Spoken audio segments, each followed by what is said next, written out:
I think the most important message first maybe is that open plan is not equal open plan.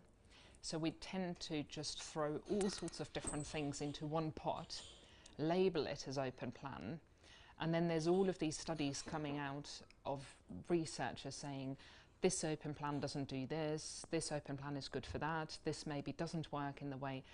But if we don't appreciate the detailed layout and the detailed decisions that the environment helps us take, then we're not going to be able to get to the bottom of the issue. The first offices actually, if you look back historically, were the administrative functions of manufacturing companies.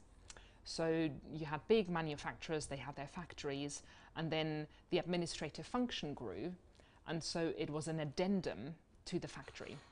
And so the first open plan offices, the first offices in fact, a lot of them were open plan, because that's what people knew from factories, right? You have these big open plans and machinery, only that now the machinery was replaced with typewriters.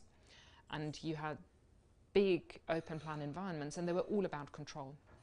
So they were there to control the typists, that they would do their job.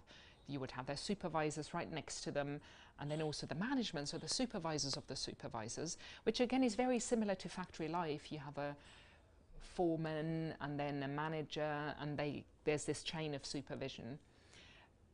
What open plan offices do, obviously, is allow for control, whereas in closed offices, they thrive on power.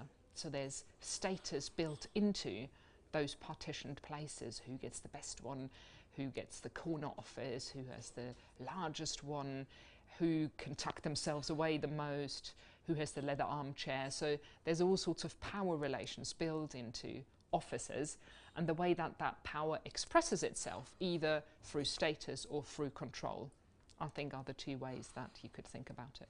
When we think about an open plan where people have allocated desks, you need to think about where can people take private phone calls, or, you know, even those private moments. Your supervisor has just told you he's not happy with your work.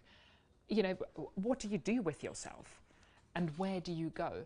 And those kinds of spaces I think are really important. And obviously there's furniture solutions for that. Increasingly there's these phone booth type things that you could install in an office where you can go in. Or, you know, sometimes, you know, every open plan will have little crooks and, you know, kind of spaces, little niches tucked away somewhere. So I think we need to think about both the privacy and the sociable behaviours and accommodate them both. I think the office is clearly there to stay. So all of the calls that we've seen a few years ago with, now that we all have Wi-Fi and we all have laptops, we could work from anywhere, right? So it frees us from this institution, the office, and we don't have to go into the office anymore. I think that is very far from the truth.